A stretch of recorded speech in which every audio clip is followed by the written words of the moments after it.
छुपी दुनिया में स्वागत है। जर्मनी को पीछे छोड़कर दुनिया की तीसरी इकोनॉमी बनने से जुड़ा वह कौन सा खुलासा हुआ है जिसने भारत को ही एक पल के लिए सोचने पर मजबूर कर दिया है? और भारत की किस कंपनी का नाम सामने आया है जो कि विदेशों की मार्केट से 50% से अधिक रेवेन्यू प्राप्त करने के बाद अब तीसरी मैन्युफैक्चरिंग यूनिट की ओर अपने कदम आगे बढ़ा चुकी है? इतना ही नहीं बल्कि भारत की डिफेंस प्रोडक्शन ने ऐसी ऐतिहासिक छलांग भारत ने लगाई है कि इसने दुनिया भर के उन देशों को हैरान करके रख दिया है जिनका दबदबा अभी तक डिफेंस एक्सपोर्ट देशों की लिस्ट में सबसे ऊपर देखने को मिलता था।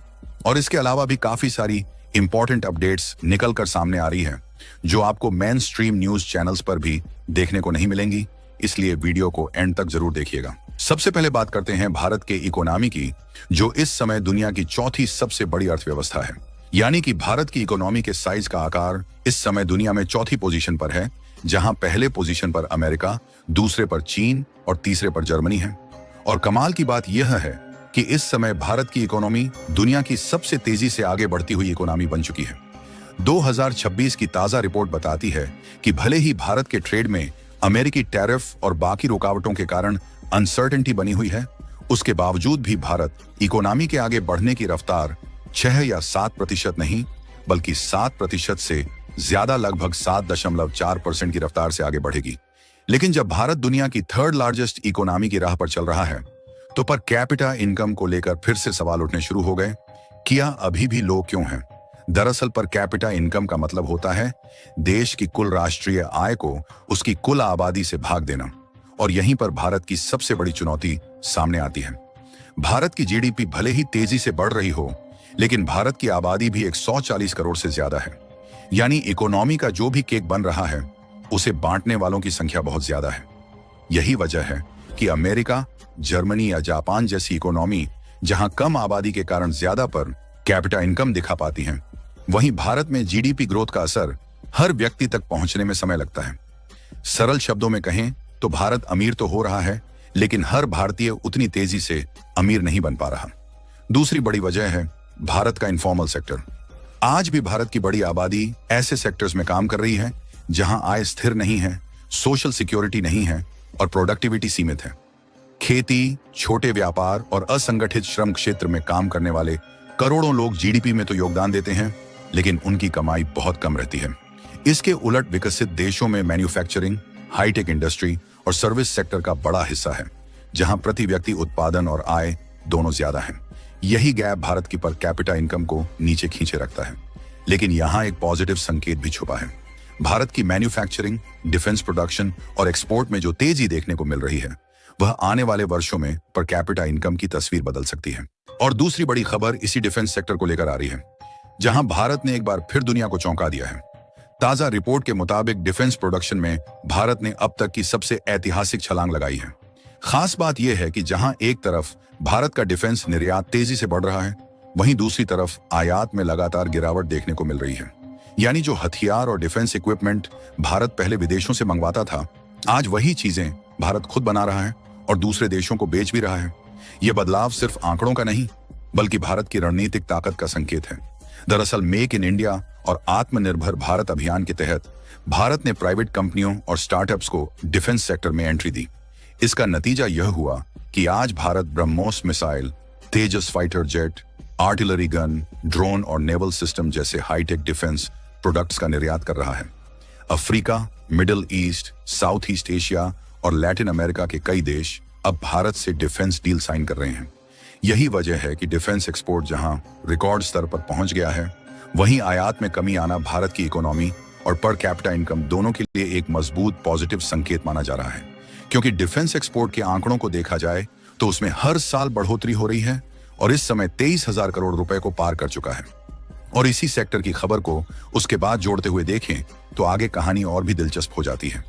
क्योंकि इसी डिफेंस और मैन्युफैक्चरिंग बूम के बीच भारत की स्वान डिफेंस एंड हेवी इंडस्ट्रीज ने वो कर दिखाया है जो अब तक यूरोप और साउथ कोरिया जैसी शिप बिल्डिंग पावर का दबदबा माना जाता था। एनडीटीवी प्रॉफिट की रिपोर्ट के मुताबिक स्वान डिफेंस को एक यूरोपीय कंपनी से करीब 2,000 करोड़ रुपए का शिप बिल्डिंग कॉन्ट्रैक्ट मिला है। इस डील के तहत गुजरात स्थित शिपयार्ड में 18,000 DWT के 6 अत्याधुनिक केमिकल टैंकर्स बनाए जाएंगे। खास बात यह है कि यह ऑर्डर सिर्फ कमर्शियल नहीं बल्कि भारत की ग्लोबल मैन्युफैक्चरिंग कैपेसिटी पर भरोसे की मोहर माना जा रहा है। और अब बात करते हैं नेक्स्ट बड़ी अपडेट की, जो सीधे सीधे भारत की मैन्युफैक्चरिंग ताकत और पर कैपिटा इनकम की कहानी से जुड़ जाती है। फाइनेंशियल एक्सप्रेस की रिपोर्ट के मुताबिक मेथड्स इंडिया ने तीसरी मैन्युफैक्चरिंग यूनिट लगाने का प्लान तैयार कर लिया है। वजह बेहद खास है, क्योंकि अब इस कंपनी के कुल रेवेन्यू का 50% से ज्यादा हिस्सा विदेशों से आ रहा है। यानी भारत में बना प्रोडक्ट आज अमेरिका, यूरोप और एशिया के कई विकसित देशों में इस्तेमाल किया जा रहा है। अब सवाल उठता है कि आखिर मेथड्स इंडिया करती क्या है। दरअसल मेथड्स इंडिया एक हाई एंड इंडस्ट्रियल केमिकल और स्पेशलिटी मटेरियल मैन्युफैक्चरिंग कंपनी है, जो कंस्ट्रक्शन, ऑटोमोबाइल, इलेक्ट्रॉनिक्स और एडवांस मैन्युफैक्चरिंग सेक्टर के लिए जरूरी केमिकल सॉल्यूशंस तैयार करती है। ये वही सेगमेंट है जहां वैल्यू बहुत ज्यादा होती है और मार्जिन भी मजबूत रहता है। रिपोर्ट्स के मुताबिक कंपनी ने बीते कुछ सालों में हजारों करोड़ रुपए का सालाना रेवेन्यू जनरेट करना शुरू कर दिया है और इसमें सबसे बड़ा योगदान एक्सपोर्ट मार्केट का रहा है। यहीं पर भारत की इकोनॉमी की असली तस्वीर सामने आती है। जब ऐसी कंपनियां तीसरी मैन्युफैक्चरिंग यूनिट लगाती हैं, तो इसका मतलब सिर्फ फैक्ट्री नहीं होता, बल्कि हाई स्किल जॉब्स, बेहतर सैलरी और टेक्नोलॉजी ट्रांसफर भी होता है। यही वो फैक्टर है जो बताता है कि भारत अब लो कॉस्ट नहीं, बल्कि हाई वैल्यू मैन्युफैक्चरिंग हब बनने की दिशा में तेजी से आगे बढ़ चुका है। इसके अलावा जो नेक्स्ट बड़ी अपडेट निकलकर सामने आ रही है, वह सीधे सीधे भारत और यूरोपियन यूनियन के बीच चल रही ट्रेड डील से जुड़ी हुई है। मिंट और रॉयटर्स की रिपोर्ट के मुताबिक भारत अब यूरोप से आने वाली इंपोर्टेड कारों पर टैरिफ में बड़ी कटौती करने जा रहा है। अभी तक जहां कुछ कारों पर टैक्स 100 से 110% तक लगाया जाता था, वहीं प्रस्तावित ट्रेड डील के तहत इसे घटाकर करीब 40% तक लाने की तैयारी है। यह फैसला सीमित संख्या में हाई एंड कारों पर लागू होगा, लेकिन इसका संकेत बहुत बड़ा है, क्योंकि इससे भारतीय यू ट्रेड रिश्तों में एक नया मोड़ आता दिख रहा है। हर 24 घंटे के अंदर जियोपॉलिटिक्स में बड़े फेर बदलाव और उलटफेर हो रहे हैं और भारत के लिए नए चैलेंजेस आ रहे हैं। कोई देश अपने फैसले से पलट रहा है, तो कोई देश ब्लैकमेलिंग के ऊपर उतर आया है। सभी देश एक दूसरे को नीचे लगाने की कोशिश कर रहे हैं।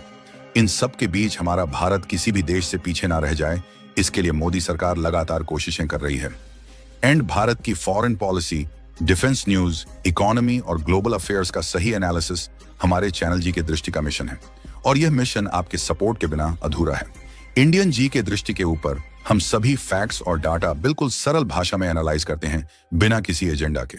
अगर आप चाहते हैं कि इंडियन अफेयर्स का सही और ऑथेंटिक एनालिसिस आप तक लगातार पहुंचे, तो इस वीडियो को लाइक करें और हमारे चैनल जी के दृष्टि को सब्सक्राइब करके बेल नोटिफिकेशन ऑन करना मत भूलिए।